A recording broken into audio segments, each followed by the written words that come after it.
100 of the best sci-fi movies, man, as foretold by Prophet Seed. We're talking about what I think are the 100 best science fiction movies. Man, I ranked them from 100 to 1. We're talking one a day for the first 100 days of 2022. And man, we're just rolling right along. We're rolling almost to the end, man. We are on number, was it 17, right? Man, we're on 17. Yesterday, man, on yesterday's episode, we talked about number 18 on this list of Close Encounters of the Third Kind, what I called one of my favorite Spielberg movies. You don't see it pop up on a whole lot of lists. People overlook Close Encounters. Don't make the mistake that other people make of overlooking Close Encounters of the Third Kind. I guarantee you that it's a good deal, man. Spielberg magic. It exists in that movie. Just go check that out. Check out the movie. Check out that podcast if you haven't.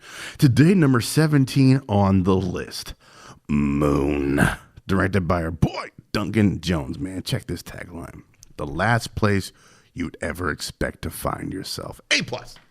We're giving that an A+ right off the top. No thinking necessary. A+. I'm a big fan of that tagline. In the annals of one-person performances, for the most part, that's what this movie is. It's Sam Rockwell, the voice of Kevin Spacey, and then a couple of people sprinkled in that you see on screens throughout. But this is a pure through and through Sam Rockwell movie. With only 3 weeks left in his 3-year contract, Sam Bell is getting anxious to finally return to Earth. He's the only occupant of a moon-based manufacturing facility, along with his computer and assistant Gertie. When he has an accident, however, he awakens to find that he is not alone. Man, this movie, man. This movie is so good. Just imagine being isolated on the fucking moon for 3 years. A one-man operation, mining helium-1, I think is what it was called. Don't hold me to that.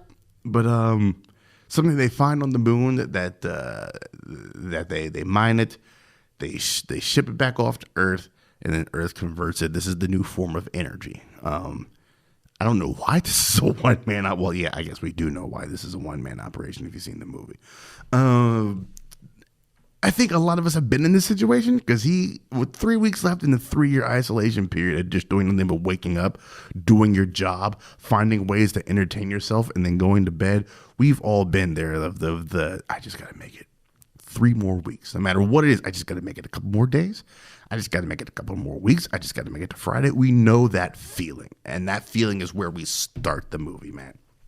When the accident happens, and he wakes up to find 2009. This is one of those movies like it's been over a decade. It's been like over 15 years, but I still don't want to spoil anything because the reveal is that good, I think. So let me talk in vagaries. Yeah, it's when he wakes up to find that other person there, and how he plays off of that other person, and how he sees what he was and how far he's become, and the hurdles that him and this other person have to surmount in order to start working together to figure out what's going on with this company. It's brilliant, man. It's brilliant. There's some heart-rending, depending on who you are, scenes after some big reveals that have happened that I think Sam Rockwell just owns the screen all throughout this thing. I know some people were reticent to check it out just because it has Kevin Spacey's name attached to it. That's a very dumb decision. Kevin Spacey didn't write, direct, shoot, star, edit, and all that. He's got a voice role in this. Other than that, presence isn't even noticed. This is all Sam Rockwell show. He kind of bubbled to the surface in like 2005, I think, with Confessions of a Dangerous Mind. And then his full coming out party was Moon.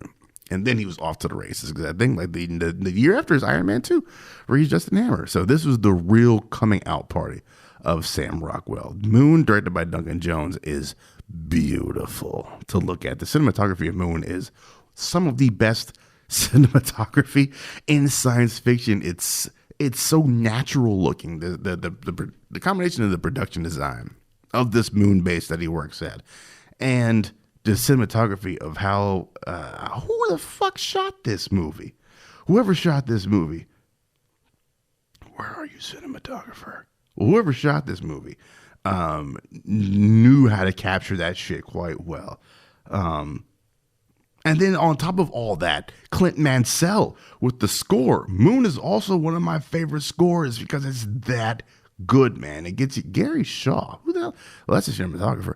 Yeah, everything about Moon is absolutely, all the elements blend together perfectly to create. And it's only 97 minutes. So it's good and it's dope and it's fast. So it's gets you in, it tells you a great story, and it gets you out at the same time, man. If you haven't seen Moon, hopefully it's streaming somewhere. Just stop listening to this podcast now and go check it out. Or if it's been a while, go rewatch Moon. It's dopeness. It's number 17 on the list. We'll be back to talk about 16 in 24 of the hours right here on Paprika.